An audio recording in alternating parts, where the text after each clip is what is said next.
When's the last time you put your phone down for more than a couple hours? How about a couple days? How about on a road trip in a place you've never been before?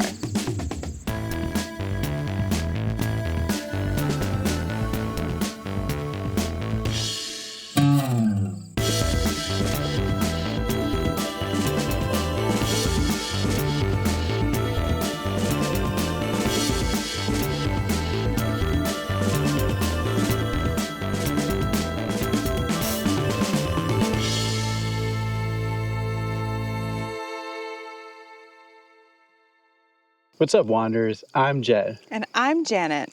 Ever felt like you need a little break from your phone? Well, we definitely do, and that's why we're locking them away. That's right, we're locking them away in this box. Phones are locked away. Forever. We have all this stuff to replace our little phones. And we're gonna be going to places that we both have never been before in Nova Scotia. So what are you going to miss most about your phone? Honestly, some of my favorite podcasts. Well, if you want, I can just give you all Joe Rogan's talking points. Don't put that out there. It's not, he's not my favorite. What about you? What are you going to miss the most? The maps. I have to use paper road maps, which probably haven't used since the 90s. And a compass, which I probably haven't used since 1926. We got this boombox here and this Kate Bush mixtape that we found.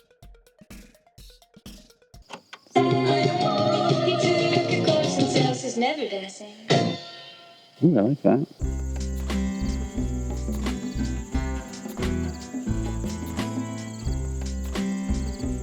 Let me tell you about the spot where we are right now.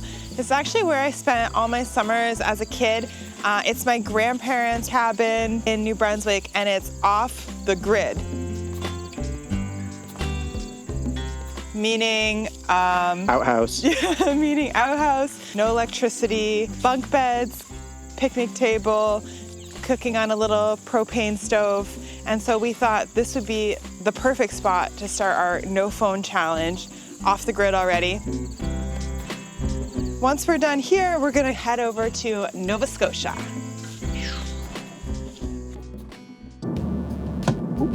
I don't think this is the way to the highway. Is this it? I had the feeling that I'm forgetting something all morning long, and it's really annoying. Like, I feel nervous. I feel really nervous. I feel worried that I'm gonna get lost and we're gonna miss the ferry. So apparently this is the best view of St. John that we're gonna get. I didn't say that. Yeah, that's what she said. She also said that St. John is the capital of New Brunswick. No! And that is just false. Her grandparents chastised me when I repeated that information. St. John has got fog. Oh, here's a sign. Oh. Digby is the town in Nova Scotia that we'll be landing in. So you just check in either window, and then a guy down that way will show you where to go.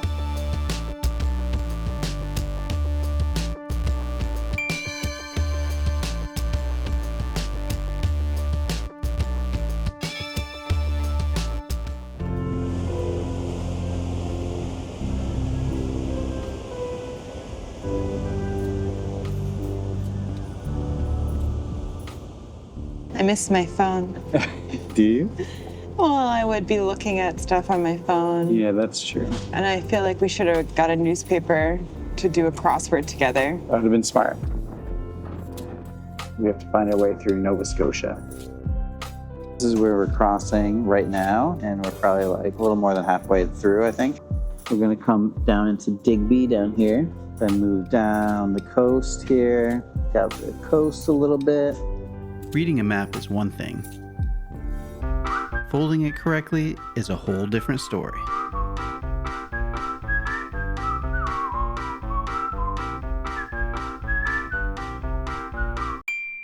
Off we go. Into the mist. Wow. Cool. We made it to Nova Scotia, and we're stopping at the visitor center to see if they have a more detailed map of the coast. Scallop. Oh. Whoa. Scallop boats then. Scallop boats now. Scallop boats now. Scallop boats now. After having our minds blown by the scallop display, we picked up some maps and chatted with the nice ladies who were super helpful. We get off at exit 28 and that'll take you along the water. And then Marvelette Beach is right next to it. Okay. It's a pure white sandy beach. Moral of the story, go to the tourist information. It's more fun to talk to people. Anywho, they suggested we take Route 1 because it passes through many Acadian towns. Who are the Acadians? Well, they're descendants of the French colonizers who came to this land in the 1600s. And you can't miss the first Acadian heritage stop. I mean, just look at this gigantic granite church. Acadians were Roman Catholics, and the church was a huge figure in their lives. The Acadians don't fuck around with their churches. They have massive churches for such small little areas on the coast. The religion is an important factor in their history and eventual deportation by the British. But we'll get to that. That's the Acadian flag, and then next to it is the Nova Scotia flag, and then of course a Canada on top. This area here where Bay of Fundy and St. Mary's Bay meet is where the fog is made, because the Bay of Fundy is actually one of the foggiest places in the world. Which we witnessed this morning. Yeah, it was very foggy. Oh yeah, it's a very peaceful, beautiful spot.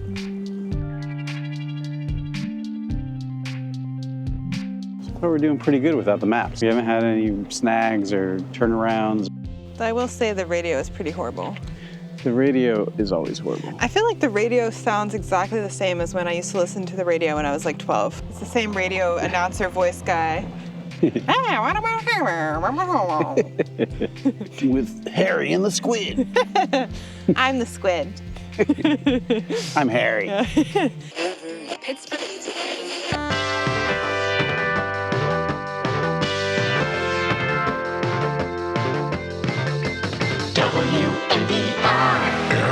Wanderism Radio with Harry and the Squid. I'm the squid.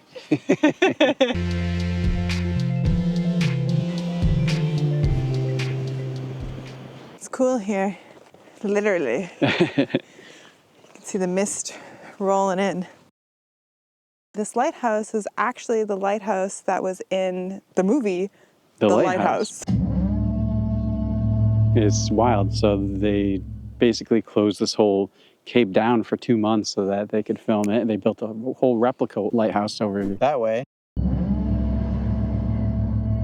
And apparently William Dafoe was really nice and like a man of the people. I see, mate. You're fond of me lobster.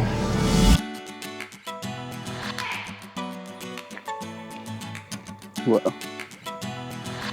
We also went to the lighthouse in California that the bulb was based off of. Yeah. The lighthouse bulb was based off the California one. The lighthouse structure is based off this one. I guess we're lighthouse super fans. I guess. Oh yeah, we're going to the lighthouse. The lighthouse for me. We're going to the lighthouse, shining above the sea.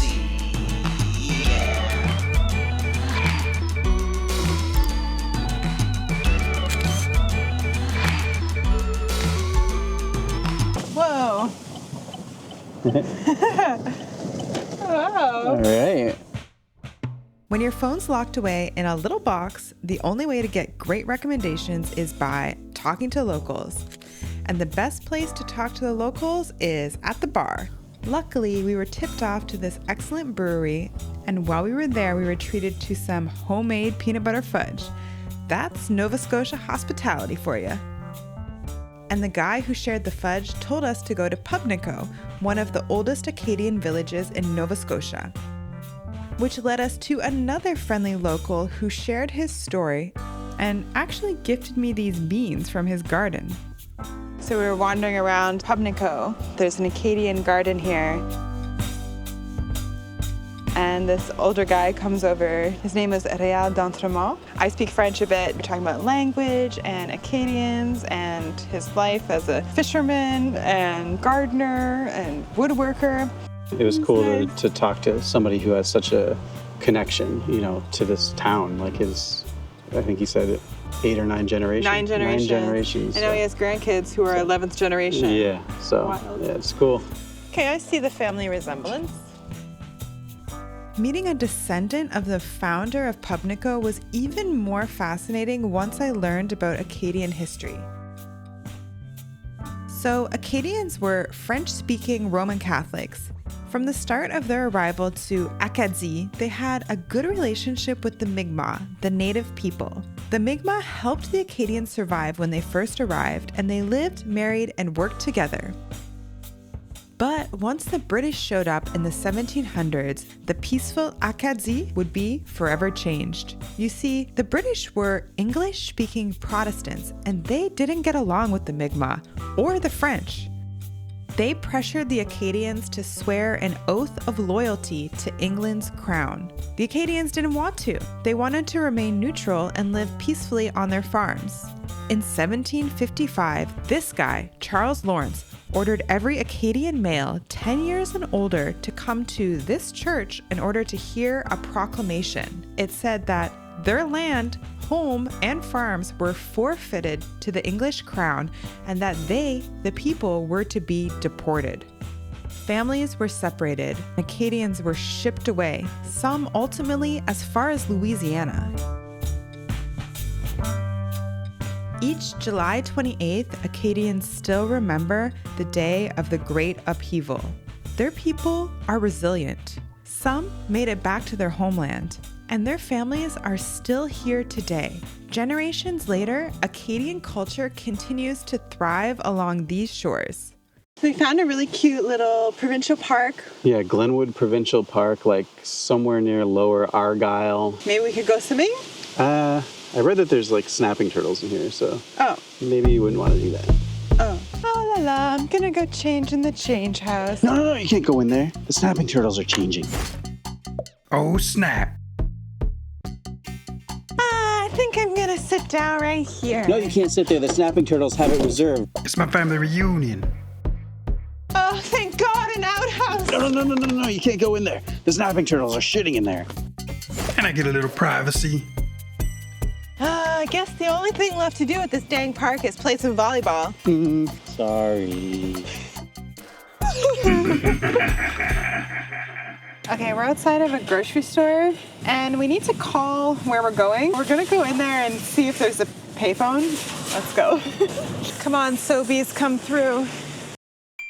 We have a paper map, so it's Route 3, right? Cool. All right, you did it. Thanks, Sobeys. Thanks, Sobeys. How many here have never looked through a telescope before? Just say aye. Aye.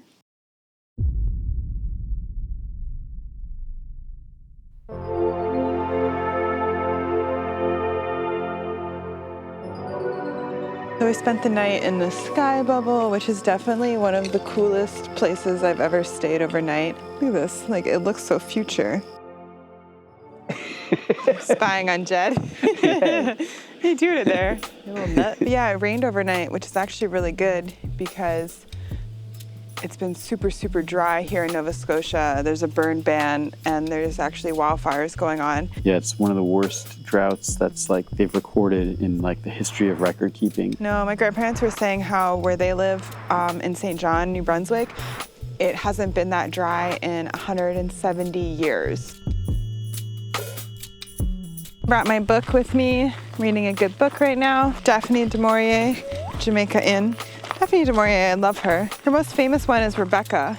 If it's like spooky season, that's a good one. It's kind of a psychological thriller. Maybe we can come lay in the hammock later. When we first arrived here, we were met by Tim, who's one of the owners of this whole place. Wow. Whoa. Hello, everyone. My name is Tim Doucette. Welcome to the Deep Sky Eye Observatory. Oh my God. It's This is cool, eh? wild. It looks like it's like pockmarked. You can see all the little tiny craters, which are probably massive. Yeah. Last night we saw Saturn. It was low on the horizon, but he found it. We found the ET cluster. He knows where everything is in the sky. Yeah. Like, to me, I don't know. I was like, there's the Big Dipper. So now I know some other things too. Tim knew a lot. Like, he was really well spoken, and his like personal story was really interesting. Tim done a ton of work to make this place possible. So this is a family-run affair. Tim and his wife, Amanda, run this whole place, and they have help from his family.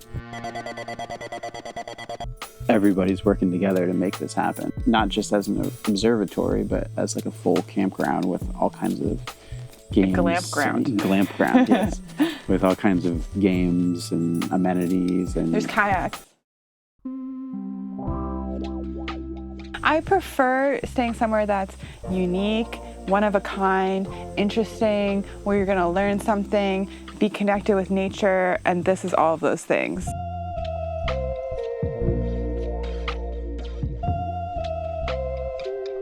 So to come here, slow down, look at the stars, it just feels really special.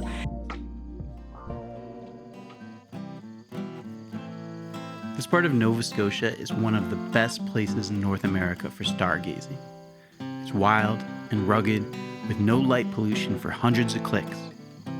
It's the kind of place that will make you want to turn out your lights when you get home and look up at the night sky.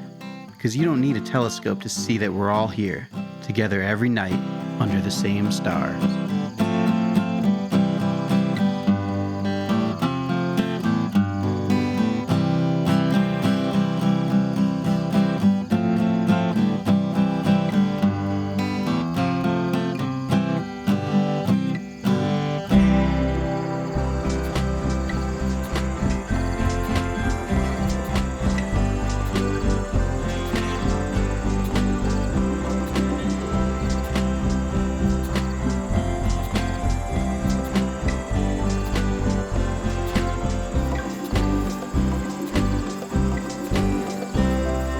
Well, full circle moment, we're back at the peaceful New Brunswick spot. And let's talk about phones. So how did you feel without having your phone? I really liked it. Yeah? Yeah. When I got my phone back, I honestly kind of resented that I needed to pay attention to things and answer emails and all of that malarkey. Yeah, you seemed a little grumpy, like when I was on my phone. I was grumpy. Honestly, I liked it better when we didn't have phones. From the very beginning of our little experiment, I felt anxious. I was like patting at my pocket. I felt like I lost something. Well, you've had your phone every single day for, I don't know, a decade? Longer? Longer, yeah. Yeah. It faded though, pretty quickly. Yeah. And I think by the end, I didn't really miss it at all. I definitely felt like proud of us too. I felt proud, yeah. Which is so stupid to say, like, oh, I'm so proud I didn't have to use my phone for... I know. Anyone we told what we were doing, they were like, oh, good for you. That's really good. Oh, I want to do that too. Right. Yeah, I wish I could do that. Yep. I'm telling you, you can do it. You can.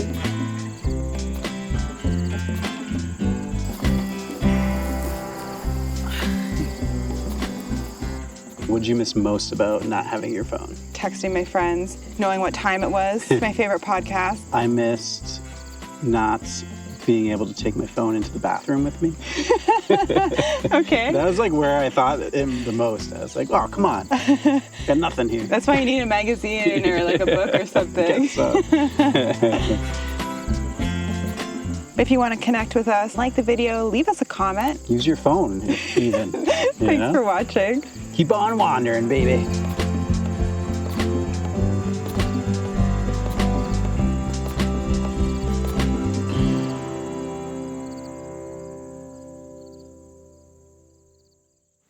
So as soon as I stamp on your foot, I am gonna just... What? You're gonna do what to me? I'm gonna stamp on your foot. What the heck? And then we will just stop what we're doing, and then we're gonna do little finger guns at the camera, and it's gonna happen just about right now. Ow. You stamp hard. Oh. It's okay. As I protect method acting. Let's do more squid.